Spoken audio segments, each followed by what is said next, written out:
www.sangatv.com.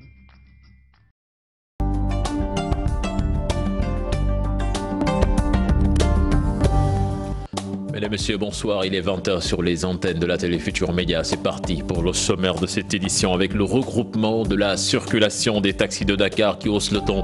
Il a marché cet après-midi pour exiger des aires de stationnement et une revalorisation des conditions de travail des taximens. C'est à suivre dans cette édition. Le conseil politique de Khalifa Sall met en garde le juge en charge du procès du maire de Dakar. Moussa Taye l'exhorte à faire preuve de plus d'équité dans cette affaire. L'Observatoire national des lieux de privation et de liberté en croisade contre la torture. La 44e promotion de l'École nationale de police va subir 5 jours de formation pour éviter ces pratiques dans les prisons sénégalaises. Voilà le sommaire de ce 20h. Tout de suite le développement.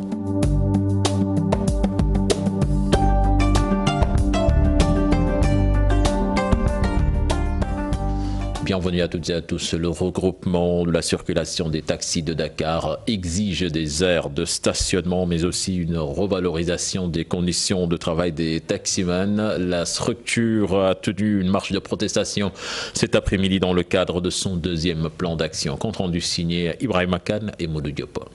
Au rond-point de la RTS, des taxis rouges de colère plantent le décor. De la place de la Nation jusqu'ici, ces taximens ont battu le pavé pour afficher leur mécontentement. Ils exigent, entre autres, des aires de stationnement, mais aussi une revalorisation de leurs conditions de travail. Nous sommes plus que jamais déterminés à poursuivre la lutte pour l'ouverture du parking de l'aéroport international de Blaise Diagne.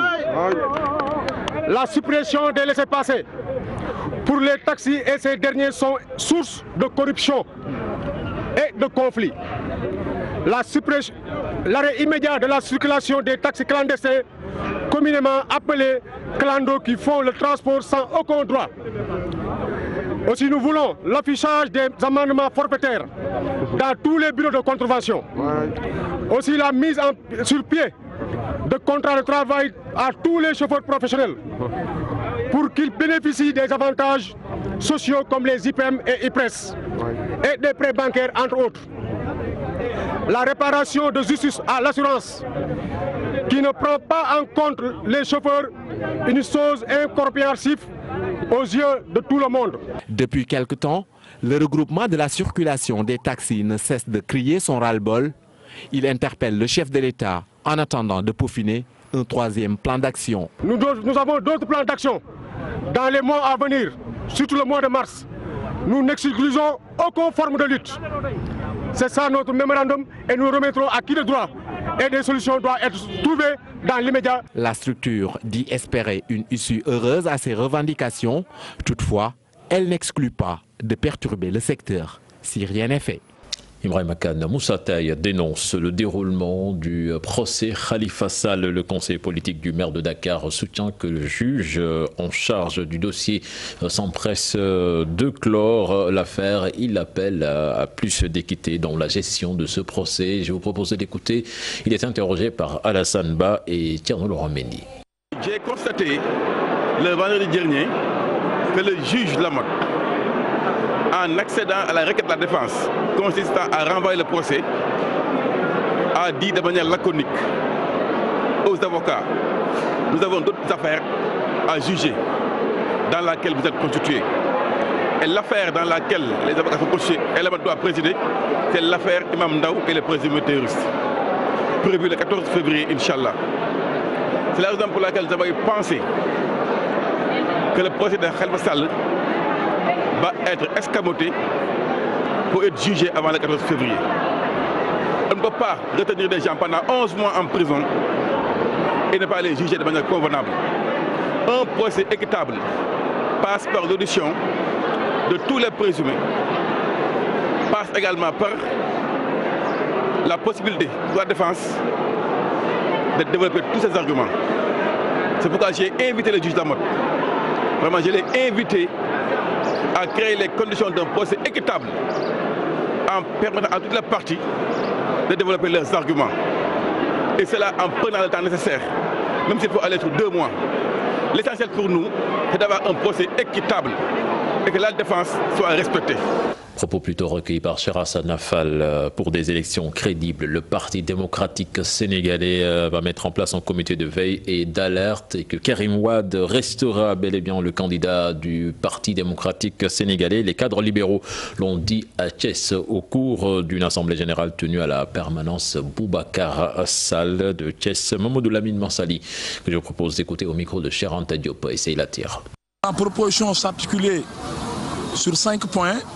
La validation de la candidature du candidat qui a été déjà désigné, le frère Karim Meïssa Wade.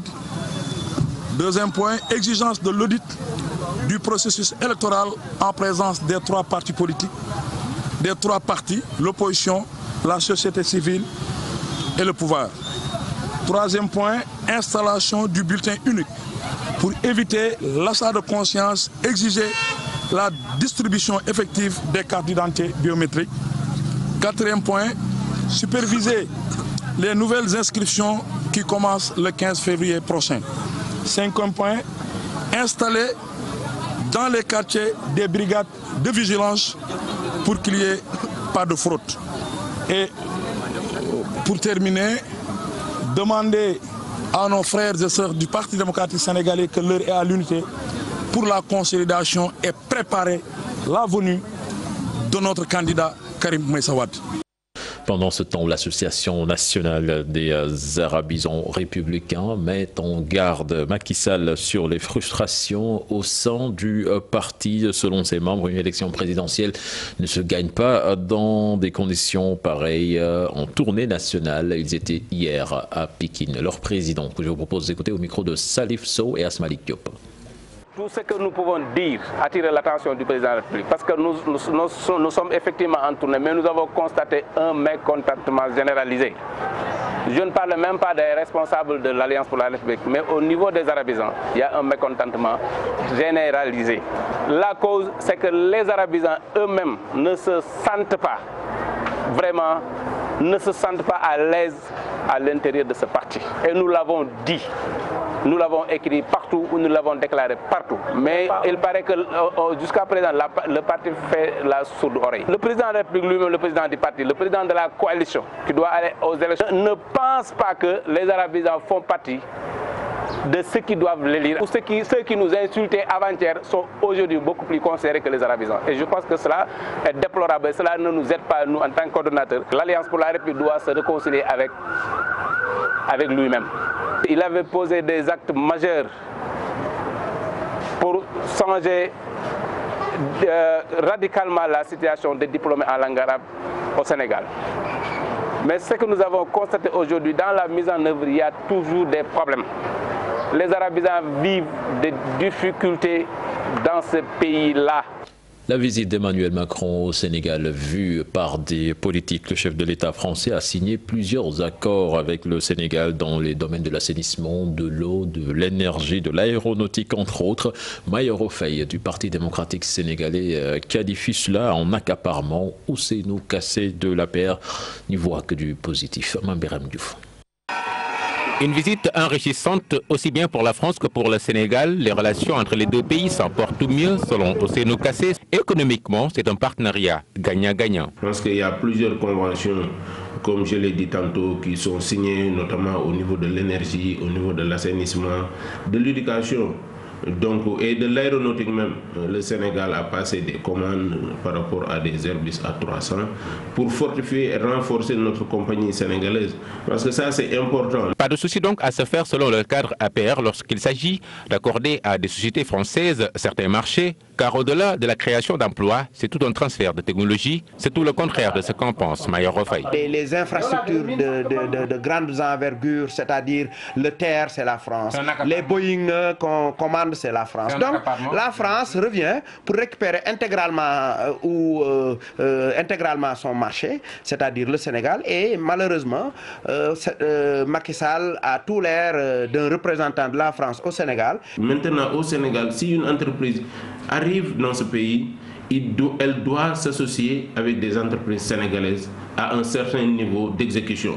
Et ça, c'est un encadrement que le gouvernement du Sénégal, le peuple sénégalais à travers l'Assemblée nationale a mis sur place. Macky Sall déjà en pré-campagne, ce qui justifie tout ceci, selon le chargé de communication du PDS. Quelqu'un parmi nous, c'est-à-dire en l'occurrence le frère Baraya, leur avait promis qu'il n'y aurait pas de brassard rouge à Saint-Louis.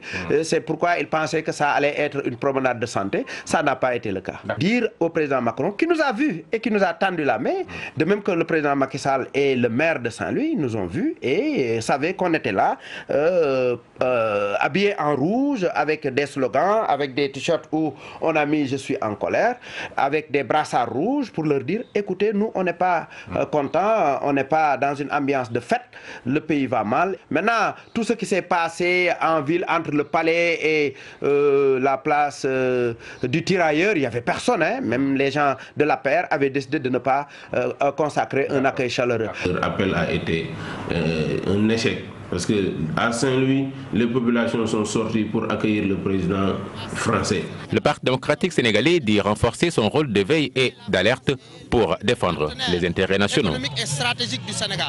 Nous parlons de toute autre chose à présent, bannir la torture dans les lieux de privation sénégalaise. C'est l'objectif des lieux de privation du Sénégal. C'est l'objectif donc de l'Observatoire national en partenariat avec l'Union européenne qui dispense des cours pour parfaire la formation des agents. C'est ainsi que la 44e promotion de l'École nationale de la police va subir 5 jours de formation. Les détails dans cet élément signé Pape Faraning et Diafaraba.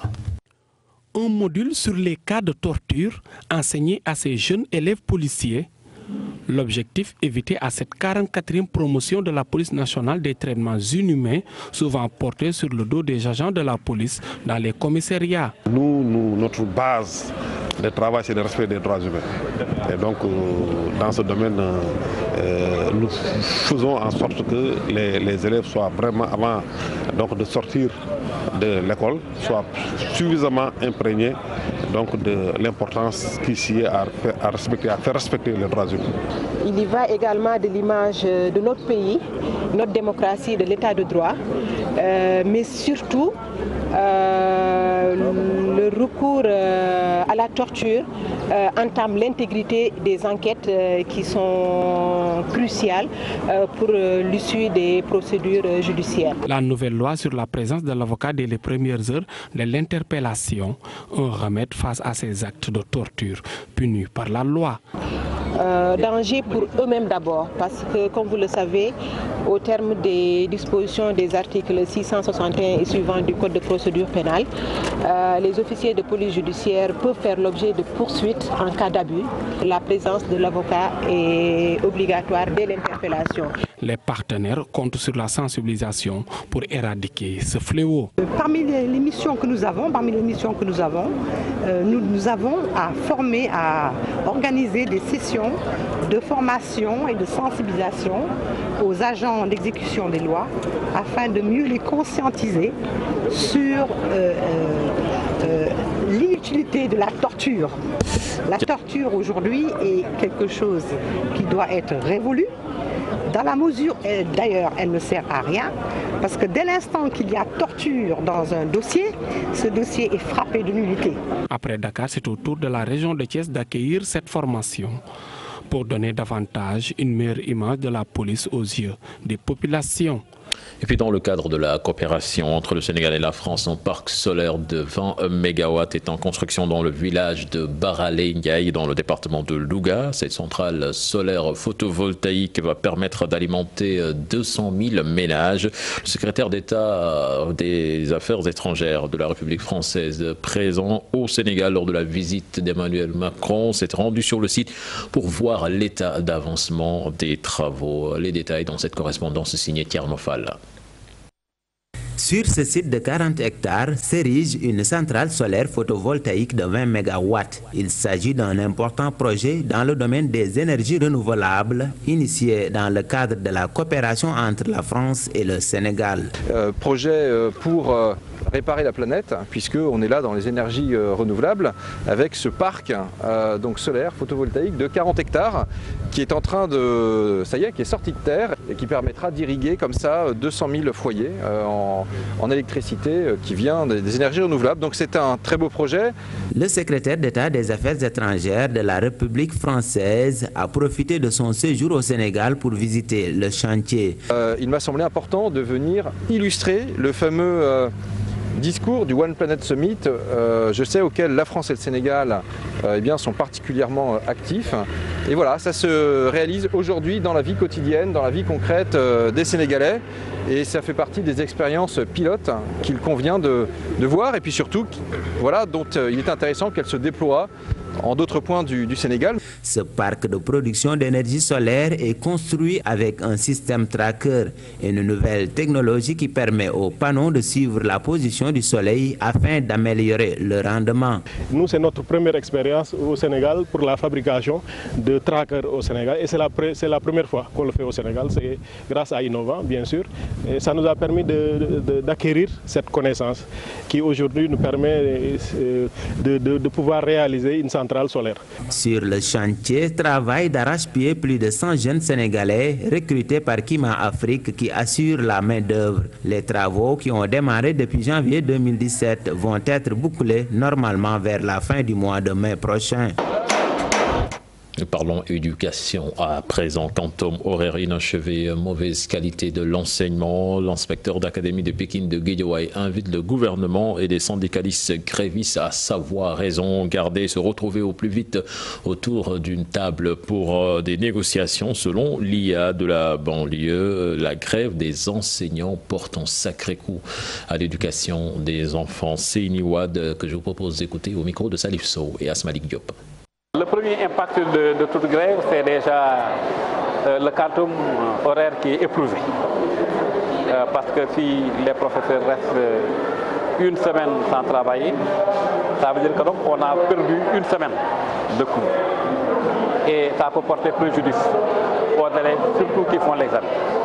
Donc sur ce plan-là, je pense que c'est quelque chose qui est regrettable et qui mérite aujourd'hui quand même d'être traité avec tout le sérieux requis.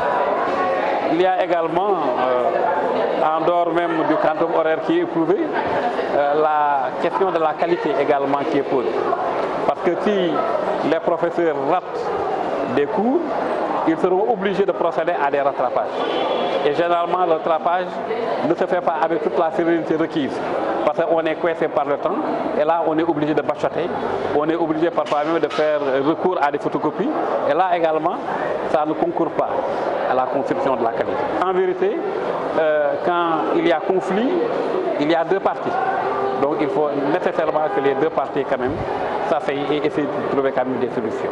Après le cycle secondaire, la formation professionnelle, désormais le centre académique et scolaire accompagne les futurs bacheliers dans leur choix. Un forum a été organisé à cet effet à Guédiawaye. La rencontre a réuni le ministère de l'Éducation nationale, les instituts de formation professionnelle et les élèves. Salif Sow, Asmalik Diop. Cet élève en classe de 3e au centre sauvegarde de Pékin Guédiawaye a été bien aidé dans son choix par les conseillers trouvés sur place. Ça va m'aider pour prendre une bonne décision. D'ailleurs, le forum est très important pour nous, les élèves. Après le travail du 3e ou bac, pour prendre notre travail pour faire la formation d'autres formations comme mécanique, etc., gestion. D'où l'utilité du forum, souligne son organisateur. L'objectif, c'est d'informer les élèves, les étudiants, mais également les jeunes en situation d'insertion socio-professionnelle sur les énormes opportunités qui s'offrent à eux actuellement, surtout avec l'enjeu, avec l'évolution des TIC. Entre Pékin et Guédiawaye, ils sont plus de 200 000 écoliers. Leur orientation permet tout d'abord de sauver des carrières. La formation des ressources humaines également requiert de la part de nos établissements un certain nombre de compétences qui sont liées à leur capacité de former de bons élèves. Et souvent, la formation de la plupart de nos enfants se heurte à leur possibilité de bien choisir la filière qu'ils doivent suivre. Au-delà de Dakar et sa banlieue, le centre académique de l'orientation scolaire et professionnelle est présent sur l'ensemble du territoire national. Pas à pas, la direction compte guider l'apprenant. L'orientation scolaire, c'est l'affaire de tout le monde, aussi bien des parents, de l'État, du ministère, des professeurs, des administratifs, et des élèves et des étudiants eux-mêmes qui sont au centre des questions d'orientation. Les mauvais choix assombrissent l'avenir de milliers d'élèves, pourtant très brillants à l'école. Et puis en tournée dans la partie sud du pays, les syndicalistes du secteur touristique affiliés à la CNTS-FC dénoncent les conditions de travail dans les hôtels de la région de Ziguinchor. Ils estiment qu'au moins 400 employés des hôtels fermés sont au chômage et que ceux qui sont toujours en activité vivent en véritable calvaire. Yoba Mbalo, leur porte-parole que je propose d'écouter au micro de Boubacar Diassi et Lamine Magnan. Sur le volet social, les travailleurs du secteur sont délaissés et sont laissés pour compte. La plupart de ces réceptifs n'appliquent pas les textes régissant le secteur. La délégation a eu à faire un constat amer sur le traitement réservé aux travailleurs et exige l'application des textes et demande au corps de contrôle de l'État, notamment l'inspection régionale du travail, les contrôleurs de l'IPRES, de la Caisse de sécurité sociale et de l'inspection régionale du tourisme de faire des descentes dans ces réceptifs pour faire appliquer ces textes. La délégation a eu à relever l'absence totale de couverture sanitaire pour les travailleurs. C'est-à-dire c'est des travailleurs qui n'ont même pas d'IPM pour pouvoir se soigner et faire soigner leur famille. Le syndicat dénonce l'absence de contrat de travail pour les employés de façon générale dans certains réceptifs et lance un appel au ministre du Travail et à celui du tourisme pour donner des instructions fermes et urgentes au corps de contrôle régional afin de trouver une solution à cette situation. Et puis Nianing, c'est dans le département de Mbour. La localité a étrenné sa nouvelle église ce dimanche. La bâtisse en forme de coquillage s'étend sur une superficie de 455 mètres carrés, composée de 6 voûtes et d'un clocher de 48 mètres. La construction de l'église Épiphanie du Seigneur a été financée par l'association Enfance et Nature du mécène Patrick Tello. Le projet final réalisé par EFA Sénégal. La messe d'inauguration a été présidée par Monseigneur Benjamin Ndiaye, l'archevêque de Dakar, en présence du cardinal Théodore Adrien Sarr et de plusieurs autorités, dont le président de l'Assemblée nationale, Moustapha Niasse. Des images de Demadao que vous voyez en ce moment même. Et puis Daniel Diouf reviendra sur cette cérémonie dimanche à partir de 11h dans le programme religieux catholique Chemin de la foi.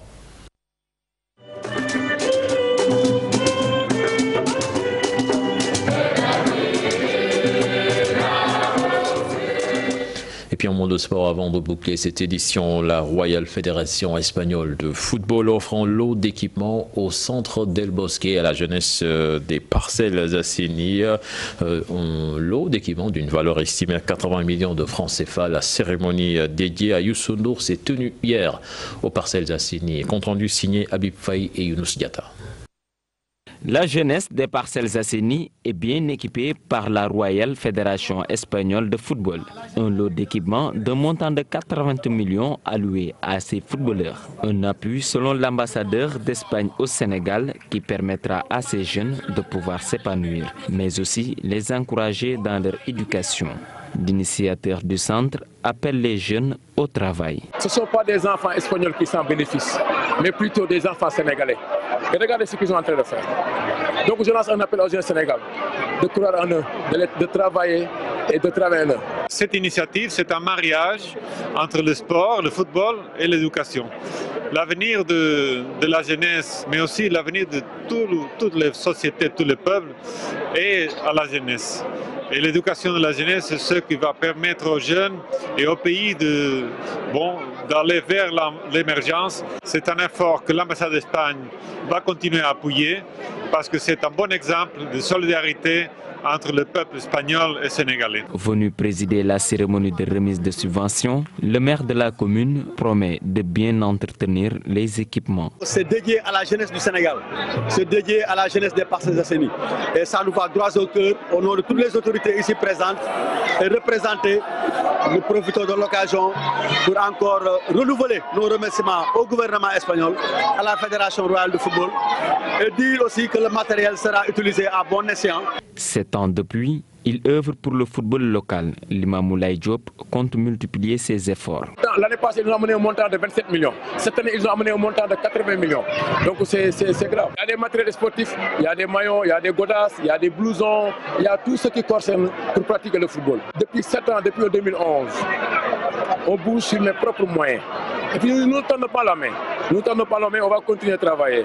Les Parcelles Assainies ont reçu pour la 4e fois de suite des dons destinés au centre de formation Bitsente Del Bosque, le parrain. Une cérémonie dédiée à Youssou Ndour, bien représentée. Voilà, merci Habib Faye, c'était le dernier élément de ce journal. Prochain rendez-vous pour l'information, ce sera à 0h avec le tout en images. Excellente suite de programme en compagnie de la télé Futur Média. Au revoir.